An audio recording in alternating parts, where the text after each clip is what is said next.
In order for you to get something you've never had, you have to do something you've never done. That can be anything. That can be used for any. You can twist and turn that any way you want to. If you want something you've never had, you have to do something you've never done before. What that says to me is that there's going to be things that you're not going to be exposed to in life. It's up for you to find a way to go get those things that you're not exposed to directly, right? That's my motivation. That's my daily motivation. That's why I get up and do what I do every day. I'm used to the life that I live now. You know what I mean? I lived it for almost 25 years. But Instagram and other social media platforms have taught me that there's a way of living and there's another viewpoint to everything. It was a point in time in my life where I didn't think any of the goals that I set out to accomplish were accomplishable because I've never seen anybody I know do it. With all that being said, I now know that it is, and I won't stop until I get it.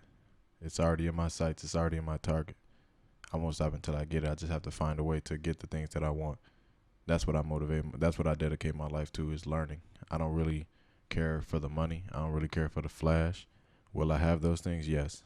But ultimately, life for me is about learning new things, experiencing new things, because those are the things that can't be taken away. As you see, anything material can be taken away. That's fine with me.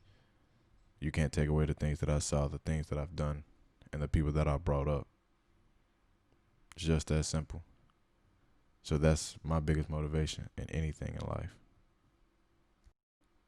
One thing about me I can truly say is that I truly do not feel failure. I'm willing to try anything if that'll lead me to success. If that'll lead me to where I'm trying to go, I'll try it. I'll give it a try. I don't have a comfort zone, or at least I try not to have one. I won't get on no roller coasters. I'm scared of heights. But outside of that, I have no comfort zone. I have no limit that I'm not willing to reach. Shit, I've even climbed mountains before I've been on a roller coaster. That just goes to show what type of things you can do when you program your mind. But with all that being said, in terms of trying to find the life that you want to live, I do understand that I don't have all the answers. I don't fully know myself. There's things that I still to this day don't know about myself, and I've been in this body for 24 years. But that doesn't mean I'm a master of my body. That does not mean I'm a master of my own personality.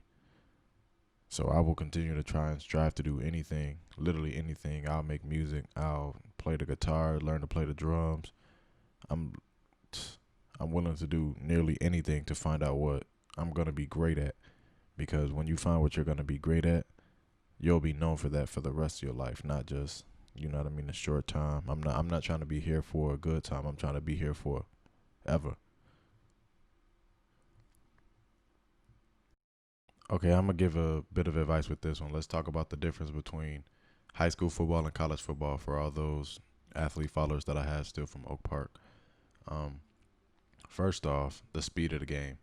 And what I mean the speed of the game, like nearly everything about the game is the same except the players who are playing it.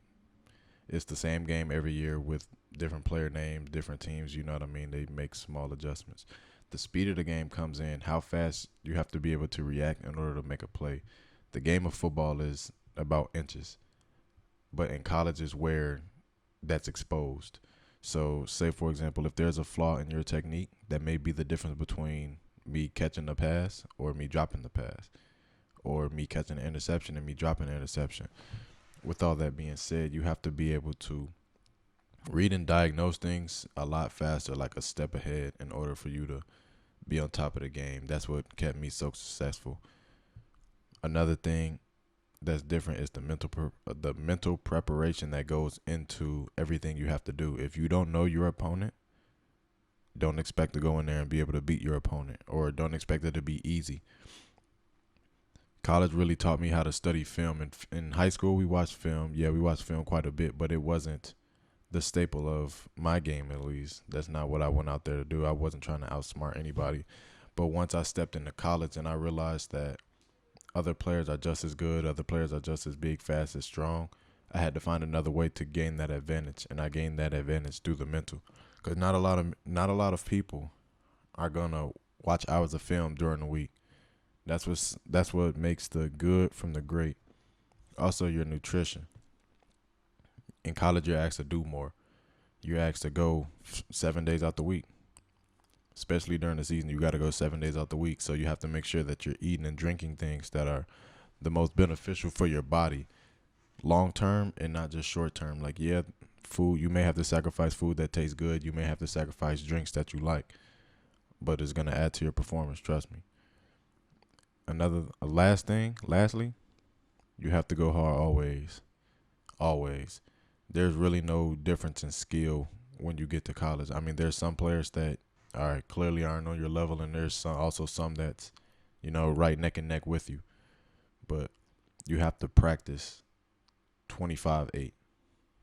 You have to practice 25/8, whether it's you're watching film right now, whether it's you're watching NFL, college football, high school football, mental reps, doing things in the crib, waking up early, going to catch passes. Like me, I played 4 years of cornerback in college, and at 5 a.m., I would be up catching 1,000 tennis balls every day. Knowing that the ball wasn't, directly getting thrown to me, I really can determine how many catches I get. But I was just making sure that when I do get my hands on that ball, I'm catching it. So it's things like that. You just have to take your mentality to the next level, and everything else will follow right behind. I promise you.